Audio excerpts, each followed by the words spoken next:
we have a special treat. We have Jordan Maxwell coming on the air with us, and it's a great honor. Jordan, are you there, sir? Yes, I am. Thank you for having me. Well, welcome to the show. We're so glad you could make it. It's absolutely an honor to have you back here once again. Thank you. So where are we on anything? Where are we? Well, I wanted to bring you on specifically to start off with a very deep question that I've always had and that I've noticed seems to be out there in the alternative research community.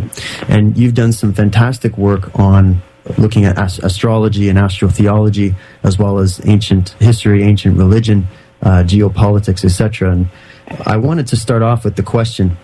A lot of people bring this up because there seems to be a kind of a division taking place within the alternative truth community, where some scholars look at what you see in a lot of these ancient texts, and there's many that we could cite that talk about visitation from advanced intelligences, etc.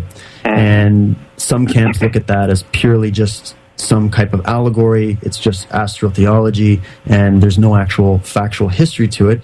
And then there's the other camp that thinks that every single thing written in these ancient books is 100% true in one way or another, and it's all factual history, and they disregard the whole concept of astrotheology. So I wondered if we can maybe dig into this a little bit and try to help people understand some of the differences that are there, because I personally think that it's a little bit of both. But I wanted to bring you on tonight, Jordan, so we could see and get your take on that. Well, thank you. Yeah, it is a mixed bag because I have, first of all, I should say, I have no respect for science whatsoever. There are a few scientists that I know of that are extraordinarily brilliant people that I have the highest of respect for. But science in general in the Western world, I have no respect for. They're like journalists or TV preachers, as far as I'm concerned. Yeah. Scientists are today, science itself has become a religion. It's not scientific at all. It's a religion. It has its holy books. It has its saints, the holy saints. It has its gods, and you have to bow down to the gods and to sprinkle incense on the altar, and you have to mimic whatever they taught you in school, to get your degree, so that you could become a scientist. And then, of course, once you become a scientist, you're going to mold your life all around. You're getting your money from the government and getting your contributions from government to your college, and so that's how you pay your bills. And so naturally, science will always cater to the powers that be, that print the money and are in charge. So it's very simple. It's the golden rule. He who has the gold makes the rules. And since since the university is paying you as a scientist, and the university is getting their taxes and everything from and tax relief and their money from the big international banking cartels that are financing the university, so that the university will teach you what the international cartels want you to know and want you to understand. And so you study hard at the university, and you get a degree. And that degree means that you now have a work permit. You can go out and get a job in your university or in some kind of an educational institution and call yourself a scientist, because you've got a work permit. It's called a degree from university.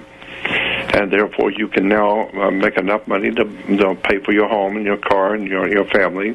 And so not obviously we wouldn't want to do anything to rock the boat and to cause any problems by you actually reading something and doing something on your own without anybody telling you, and making some discoveries of your own by yourself, and finding out that something is not true. Or if you find out something's not true, you need to keep your mouth shut, because you will lose you'll lose your tenure at college, and the university will fire you, and then you'll find yourself out in the street, and then for the first time you will discover how useless your degree really is. You'll discover how useless your degree really is when the powers that be decide that they've had enough of you, You won't be able to get a job at Sears. I don't care how smart you thought you were. The only reason why you are given a degree and are promoted is because you're promoting the party line. But if you happen to be extraordinarily brilliant, and you are learning things that nobody else knows and are trying to explain things to the world of science, well, we know. We've already had 5,000 years of experience. The powers that be on this earth are not interested in science. They're interested in everyone being in compliance. So everyone believes what we tell them to believe. And if we catch you teaching somebody something we didn't tell you, it's like in the same thing with Christianity. The King James comes out with a Bible. It's called the Authorized Version. Why? Because he didn't authorize you to go reading anything else. And so science is like a religion, while religion should be a science. Spirituality should be scientifically looked at, but it isn't. And so it's relegated to TV show preachers and all that silly nonsense. But spirituality, very few people have ever touched spirituality. All kinds of people have religions, but very few people have ever really looked at the word spirituality, what it means. So when it comes to science and religion and government, I understand what's going on. It's all a game, and it's all commerce. It's all business. And if you don't go along with the ideas that are being popular right now, then you won't have a job. You're out. And I don't care if you got 14 doctors. It doesn't matter. You're out. You're finished. It's over. You can't get a job anywhere. So I understand how it works. When you're talking about where we come from and where the human race comes from, there are overwhelming in your face facts of life that scientists around the world know, but they're not about to talk about. Because I talk to a lot of different people, and you'd be surprised how people react when you're talking to them by themselves. When no one's around, you're talking to them by themselves is one thing. But if you get them in a crowd or get them in a group at a restaurant where there's 4 or 5 others in the same discipline, now it's different. So if you're talking to one lawyer over coffee or over a drink in a bar in the back part of the bar, just you and him, and you're talking, that's one thing. He'll tell you the real truth. But if you're going to have dinner with 6 other lawyers, and now you talk to him about it, it's going to be a whole different situation. Because he's not about to say anything that everybody else has already, all the other lawyers know. We don't talk about that.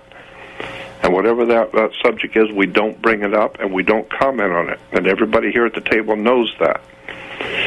But if you talk to them by themselves, late at night, in a car parked out here on the boulevard somewhere at night, that's when they'll tell you the real truth. So that's why I don't have any respect for scientists or religionists or government or any of the rest of these institutions, because I know how they work. They all protect each other, and they all have their holy gospel, and they all know what they're supposed to teach, and so nobody wants to rock the boat.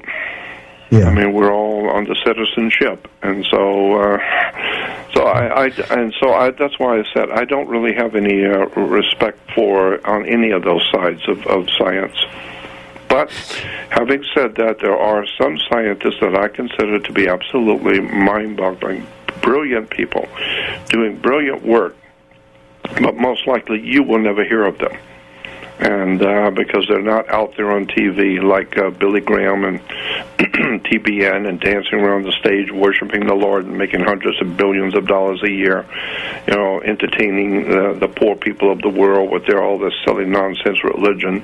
That's what you'll see. You'll see all the Benny Hinn's and all the religious leaders dancing around the stage with their effeminate hairdos and their diamond rings, but they're not telling you anything. It's just a big act. Religion, at the end of the day, it's just business. That's what the mafia says. Nothing personal, it's just business. We're talking money. TBN, Trinity Broadcasting, we're talking money, period. Millions a day. And so, any con man will tell you that if you're going to con someone, you have to find out what they like and what they don't like. And then you're going to con them by agreeing with them. Whatever it is they like, that's what you like. And whatever it is they don't like, that's what you don't like. And so you get their confidence because they like you, because you're like them. No, you're not like them. You're a scumbag, but you are acting like you are like them, and you are believe the way they do. Why? Because of money. You're ripping them off. And so that's why today people all over this country have lost their homes, they've lost their jobs, they've lost their income, they've lost their freedoms. Now the only thing left to lose is their minds. People of America are losing their minds because that's the only thing left to lose. They've been ripped off, lied to, cheated, and educated to be stupid. And the best you got is football or the reverends jumping around TV or football. And the government is going to rip you off. The churches are going to rip you off, and banks are going to rip you off. I don't think there's anything out there in any institution that's not going to rip you off. So you better understand that the world that you live in is very, very evil and very, very dark. And I like what what's his name, Einstein said. Albert Einstein said the world is very, very dangerous. Not because bad people do bad things, but because good people do nothing.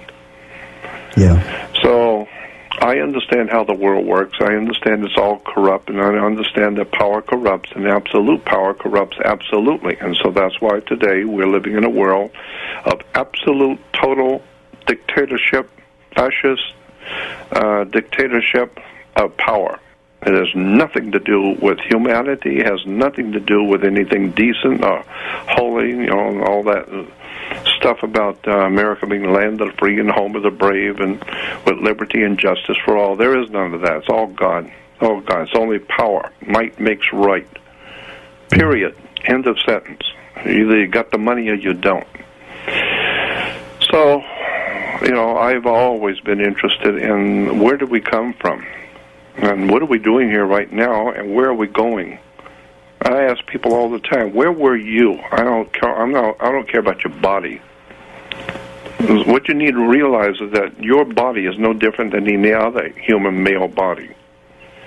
All men are designed the same way. All women are designed the same way. So there's nothing new about the female and the male body. And all human brains, whether it be male or female, adult or child, all human brains are human brains. You line them all up, 60 of them in a row, and you can't tell who they were because all brains are the same. And all bodies are the same. So what makes you, you? Well, your personality, your spirit, so to speak. Whatever it is, it's not your body, it's not your brain, it's who you are. Well, you are a personality, a spirit. So my question is, where were you 5,000 years ago? Were you around? Because you obviously are somebody. Where were you before you were you today? Where were you? And so that brings up the subject that you were talking about. How did we get here? Who created us? And all that kind of thing. Tonight I am speaking with Jordan Maxwell, and we are very honored to have him on once again. He was so kind to come on and do the first show that I had on this network, and so I definitely owe him a debt of gratitude for that and for coming back on here and doing another hour with me. I couldn't be more honored. So we just started speaking in the beginning about some of the things that are going on the planet, who's running the show, the fact that we have corruption and lies everywhere, the fact that everything has basically been turned into another of religion and collectivism where everybody can just believe what they're told and not really critically analyze information on their own. And Jordan was also breaking down something very important, which is that, we need to understand who we are and not just look at our bodies as just some kind of hunk of meat, that we are imbued with spirit. We are connected, and we do have a higher form of intelligence that we can connect to and eventually, hopefully, realize our full potential. And Jordan, we were just getting into the idea of our origins. And when we talk about origins, some people get confused because they think, what are we talking about? Are we talking about the physicality? Or are we talking about the spirituality? And I think that when we talk about some of the things that are spoken of in these ancient texts, there's a little bit of both in there. And so maybe we can get into your take on maybe physically how, what happened to the human race. I mean, we are connected and there are similarities within nature, but in terms of what Darwin was talking about, how we are just directly related to, chimpanzees and apes, etc., there seems to be a lot more in terms of what a human being is physically than what science is maybe giving credit for. So maybe we can get into human origins there. Yeah, well, first of all, I think it'd be important to point out that Charles Darwin, which is interesting, a lot of people don't know this, that Charles Darwin never really wrote anything about evolution, period. And I just think that's interesting, that Charles Darwin is credited with coming up with the idea of origins of the species and all that kind of thing, and evolution, etc. But in point of fact, he never wrote anything. He didn't know much about it at all. The Charles Darwin family were very wealthy in England, and they financed a young man named Wallace, Henry Wallace. And Wallace was fascinated with the idea that animals, have reproduced themselves in different ways, and that evolution, the whole idea of evolution was Wallace's idea. And so the Darwin family were interested in the subject, and so they financed him to travel around, all around to do his research. So Wallace was doing all the research, all the work, writing all the books, collecting all of these samples of all the butterflies and animals and insects. So Henry Wallace was doing all the work, but the Darwin family was financing him. And then one day, Wallace realized that he had gotten sick because he had gotten some kind of influenza or something from roaming around the jungles. He had caught something, which is easy to do, and was dying. And so he contacted Charles Darwin and the family and told them that he was dying and that they need to come quick and pick up all of his work to protect it. And so Darwin came to him, I think it was in the West Indies, and came over and got there in time before Wallace died, and picked up all of his papers and books and all of his, all of his samples and on the glass and all that, and brought it back to England. And since Wallace passed away, well, he's already gone now, so who knows? So Wallace started publishing books with his name on it, when in point of fact, he never wrote anything. It was Henry Wallace did it. There's an excellent book out. There's been actually 2 or 3 books out on the subject now, tracing this whole story. But one of them that I think is the best of the group is called A Delicate Arrangement. A Delicate Arrangement. The real story of Charles Darwin. Well, anyway, I don't know if you've ever heard of the work of Zecharia Sitchin. Oh, of course, yes. Well, I was in business with Zecharia Sitchin. I was actually in business with him, and I was one of the people who was sending him around the world, and I helped him get some of his books published, and so we were business partners at one time. So I had a lot of opportunities to sit and talk with him privately about his work and what he knew that he hasn't told anyone. And I can tell you one thing: he did know a lot more than what he ever wrote. And but we talked about this subject about who created us, where do we come from, etc., etc. My take on this is just my personal opinion, which has nothing to do with anything. It's just my view. I think that we are somebody else's experiment.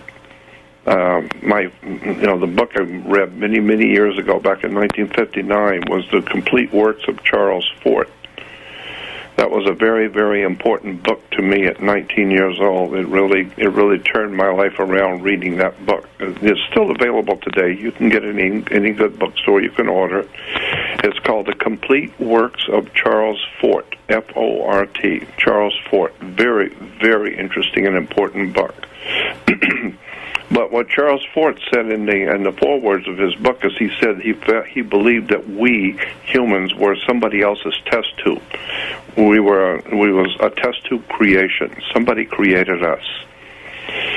Well, that's what the Bible says, and that's what many of the ancient texts from all the Aztecs and Mayas, the Incas and Toltec peoples and the Egyptians and the Hindus and God knows all the rest of the ancient cultures of the world, they all talk about they who came here and created us.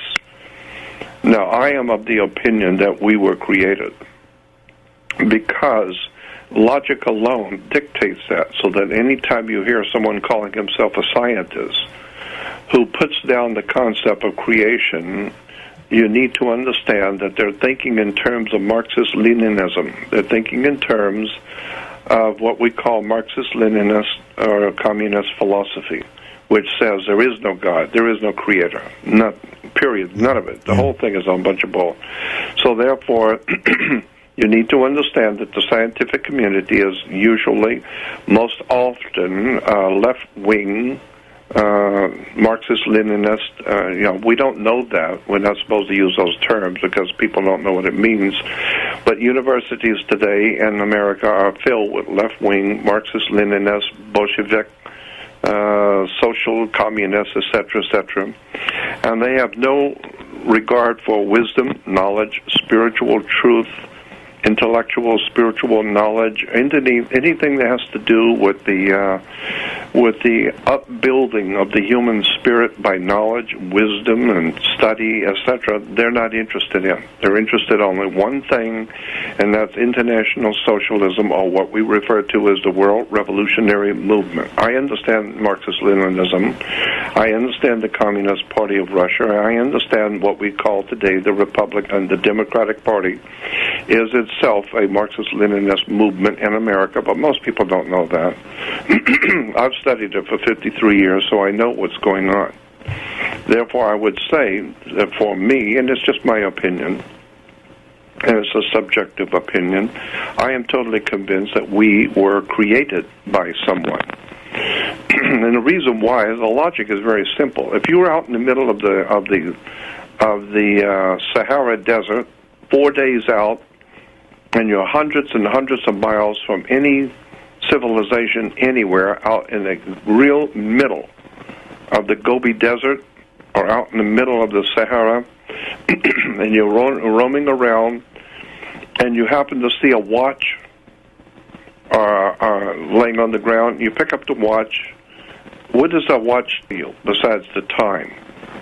The very fact that you found the watch out in the middle of nowhere should tell you, if you have 500 brain cells or more all going in the same direction, it would tell you someone has been here. Obviously, the watch did not walk out here itself, and it wasn't created by God and dropped down from heaven. Somebody was wearing a watch, and it dropped it out here 300 miles from in all direction from any civilization. But somebody was here, because here's the watch laying on the ground. And so when I look at the human creature and understand that one eye did not wait a million years for the other eye to evolve, no, the skull has two openings for eyes right out the bat. So we get two eyes to start with. And then you find out that all the other animals and all the other creatures, they also have eyes, two eyes. Well, what's that all about? All of a sudden, everybody's got two eyes? I thought we were evolving. How come how come some didn't evolve with six eyes, and one didn't? So we so there's too much about the human body, the human nervous system, the human brain, the way it's all put together. It's way too complicated to have just by chance evolved. I don't remember who did it, but it was one scientist that had looked at this and said that the idea of a human body just coming together by, the miracle of evolution, and the fact that everything would have to be lined up perfectly would be like, a tornado going through a junkyard and all the junk firing itself up into the air in that tornado and then coming back down into a perfect jumbo jet. Like, the odds are absolutely staggeringly impossible. Yeah. Yeah, you're right. Because I like what one astronomer said. He was brilliant. He said the universe is not only stranger than you imagine, it's stranger than you can imagine. Yeah, we don't have the wiring to imagine it just yet. Yeah, there are things going on the planet Saturn today that people have no idea in the world, have never heard it. Stuff is going on Saturn right now that you've never been told. Things which are found on the moon that you've never been told. Things which are being found on Mars that you haven't been told. And so I understand that it's this kind of knowledge, hidden knowledge. I call it the occult world. Occult simply means hidden. And the hidden word of knowledge, hidden from. We're always going to school and we have to take a test and never realize where the word test comes from. And and how that has to do with law, and it has to do with sex. It is really quite a subject when you start breaking down words and terms and ideas and where they've come from. But for me, I prefer, because I've only been looking at it for 50 years, and I keep telling people I'm not the world's foremost authority on anything. I mean, I know how much I don't know. My God, there's a world of knowledge out there. You can go to any library in the world and sit and read till the day you die, and you need to come back 46 more times and not even scrape the surface of what's absolutely in one library, much less the world's libraries. That's really the only way to gain any kind of knowledge in anything. I mean, because if you go out there with a preconceived notion of what something is, while you're looking into it, then you've got a biased opinion, and therefore you're not going to be able to really get down into what the truth of that subject would really be. So the type of mentality and the attitude that you're speaking about moving forward with that humble nature and understanding first, right off the bat, that there's a lot of things that we don't know, and we have to have that humility before we even try to seek these answers. Would you agree that that's really the best way to go about researching anything? Yeah, but you have to remember, if Al Capone and his mob are running Chicago, and you're a detective, you got a wife and children, and you're going to be doing research on organized crime in Chicago, well, if you think you're serving the people, you better go back and think about it. Because if you are doing research and you're putting your nose where it don't belong, you can get hurt that way. I mean, the bottom line is, power corrupts, and absolute power corrupts absolutely. And so this is why today scientists and teachers who have been taught themselves in universities to get their degrees so they can get a work permit, so they can go out and get a job, and they were merely like a parrot. Like a parrot, they will tell you what they were told. They don't know. All they know is what they took the test, they got a job, and they get a paycheck to teach you what their masters who taught them, what they wanted them to know. And now they're teaching you. So I learned a long time ago that I'm not interested in what important people tell me. I'll do my own thinking. So for me, it's just my opinion, but when it comes to this subject of how did we get here, I've looked at all of the ancient texts, and I haven't gone through all of them, but I've looked at a lot, and I've been around for 53 years talking about it, so I've come to my own conclusions. We are here tonight with Jordan Maxwell, and we have one final segment left. And Jordan, every time, or the last time we had you on, the same thing happened. The time flew by rather quickly, but we wanted to try to at least give people something to think about after tonight's show so that they can go and look into these matters more on their own time.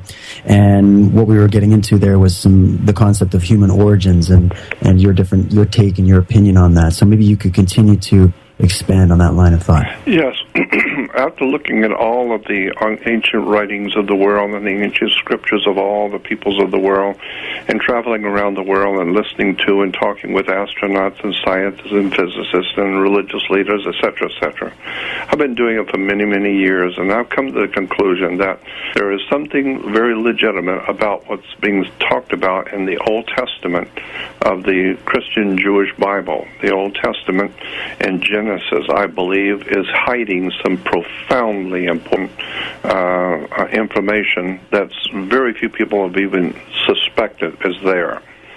Because if you read it, from the King James version or any of the other modern day versions, you're not going to see it. But if you break it down and into the occult understanding of the story, it's very overwhelmingly obvious in your face what the Bible is saying in the first few chapters of Genesis. Let me give you an example. As that in Genesis 1:1, it says in the King James Bible, in the beginning God created the heavens and the earth. But that's not what it says in the original. It doesn't say that. Because God in Hebrew is El, E-L. El is God in Hebrew. But in Genesis 1:1, the word is not El. So you can't say it says God, in the beginning God created the heavens and the earth, because the word is not El. It's Elohim, a totally different word. And so the Elohim is like putting an apostrophe S on the end of the word car. Car is one, putting apostrophe S makes it more than one, cars. So Elohim on the end of L makes it a feminine plural. It's a plural, meaning more than one. And so the correct translation should be, in the beginning, the gods created the heavens and the earth. And of course, immediately the Christians will say, "Oh, well, no, that's God and Jesus Christ and the angels." No. We're talking Hebrew. We're talking the Jewish scripture. We're not talking the nonsense that the churches are teaching about Christianity. This is Hebrew. And go back to the old Jewish writings, and it says, "In the beginning, Elohim created the heavens and the earth." Elohim is God in the plural. This would explain why in Genesis 1:28, when God is creating Adam and Eve, it says, God said, "Come, let us." Who's us? What are you talking about, us? "Come, let us make man in our image after our likeness." Well, there was a very famous rabbi many years ago. I used to talk to him back in the 60s and 70s. And he brought out to me back then, he said that there's no place in the Hebrew Bible does it say God created man. Nowhere. You can't find it. It doesn't say God created man. And I said, well, then explain that. And he says, well, what it actually says is, go back to Genesis 1:28, God says, "Come, let us." Well, first of all, who is us? And then it says, "Come, let us make man in our image after our likeness."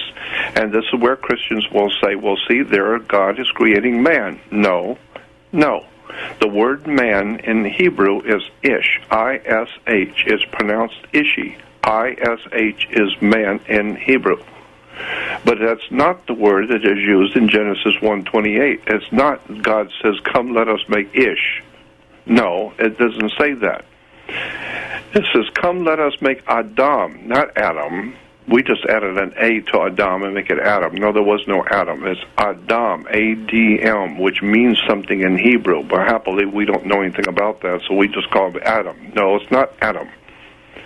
Adam, A-D-M, means something in Hebrew. So the scripture says, "Come, let us make Adam after our image and after our likeness."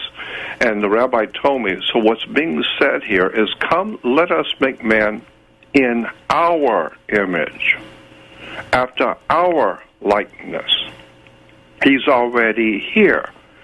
But for being here, he's not that hot. So come, let us make him in our image. Let's make him in our image and looking like us. Well, that's different. Come, let us make man in our image means that man was already here. M-A-N, Ish was already here. But somebody came here and saw Ish and said, "Come, let us make man in our image." Therefore, they made something called Adam, which is a Hebrew word, which means something in Hebrew, for a new kind of creature. Therefore, we now know that we have hominid creatures. We call them hominid creatures that walked upright, like us. They had cranial minds like us. They had heads like us, arms like us. They looked like us, but they were a little different. We're different from them because they were Neanderthal creatures. They were Cro-Magnon man, whatever you want to call them. They were ancient peoples. But all of a sudden, out of nowhere, modern-day humans pop up with their rock and roll music and lasers and television and walking on the moon and all the high-tech sciences. Where did that come from? When, we can go back into history and see that there was, the best of the best was just hominid creatures who were hunter-gatherers and lived a very, very, very subdued life. And even before that, there were cave dwellers and ancient peoples. And all of a sudden, in history, pops up modern-day humans who are beautiful, profoundly wise, intelligent, musicians and building great high-rises and televisions and technology and going to the moon. Where did all of that come from? Well, because it seems like we really kind of don't even fit in here, really. Like that's exactly right. We have to live in perfectly controlled temperatures. We have to live in these, we have to have structured environments. We have to have, all of these different things. We're kind of feeble when you compare us to any of the other things that seem to be more designed. That's exactly right. No doubt about it.